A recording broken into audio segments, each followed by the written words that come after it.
Wewe. Stop.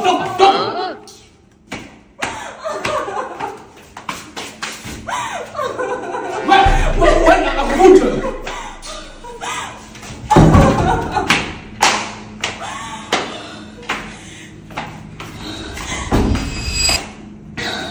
Yaani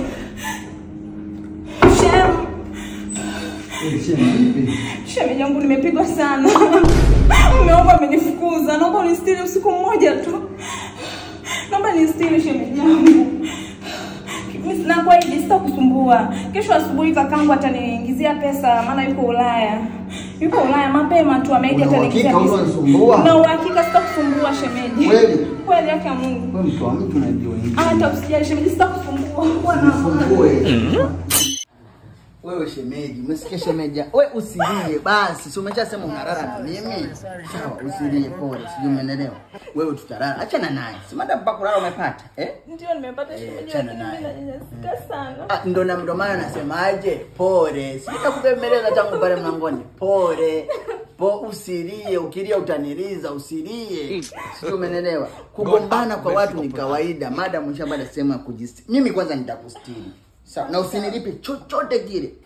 Nitakustiri, utalala mpaka asubuhi, utaamka utakunywa chai, alafu mambo mengine yataendelea. Sijui umeelewa? Hata hivyo nakuahidi sitakusumbua. Mimi mwenyewe nafikiri basi kwa sababu hapa nasubiria tu nimewasiliana na kakangu, ataniingizia pesa kesho asubuhi.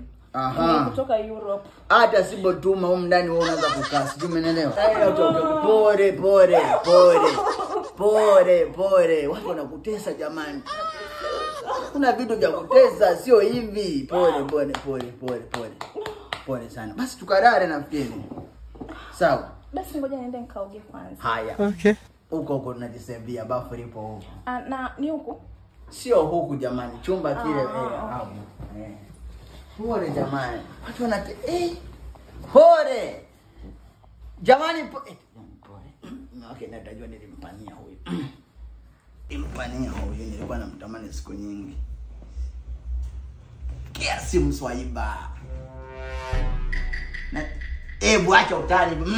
Sitaki utani wako bwana Swaiba. Ili baki alimanusura. Nilale peke yangu usiku. Mama. Kama ya mkenge tu ndugu yangu, chumba cha pili hapo amepigana vurugu. Mke wake yuko chumba kwangu sasa hivi.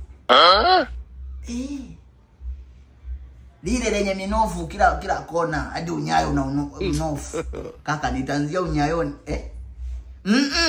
Swaiba acha yuko atatusikia. Kwanza naanza na style yako ile. Naramba kwanza kitanda chote kile kumvuruga. Sasa sikiza Swaiba. Kuramba kitanda bila nguvu ni bure. Yaani mtumie bodaboda wote kale ka kidonge ketu ka bro. Yoyote yule mtume. Silali na kusubiri. Ni kama leo kwambia na sasa. Mbona furaha hivyo jamani? Huwezi amini kakangu tayari ashanitumia pesa. Nadhani mimi naweza kwenda sasa. Wewe umeniambia mtu si yuko Ulaya. Sasa hivi unasema amekutumia hela, anakutumiaje hela? Shemeji amenitumia pesa kupitia njia ya Lemfi. Wewe kama ulikuwa na mambo yako sema eti sasa hivi wameniambia mtunyani njia ya Lemfi. Lemfi gani? Sikiliza nikwambie shemeji. Lemfi ni application kunajihusisha na utumaji wa pesa kutoka Europe kuja Tanzania. Shemeji nadhani mimi naweza kwenda sasa. Sio unaweza kwenda, watu umechagizaji madawa hapa sasa hivi unaanza unabadi za unakwenda sasa hivi. Yaani nafurahi sio elezeka shemeji. Mimi nadhani hapa tu ni request niweze kuondoka. Asante sana kwa msaada wako. Sio asante sana bana. Unaniachaje? Unaniachaje? Nakuachaje nini shemeji? Basi nikugawia hata kidogo. Sio na shida ya hela bwana, mwenye shida sio mimi, mwenye shida ni huyu niliyomwagizia madonge hapa kana nini.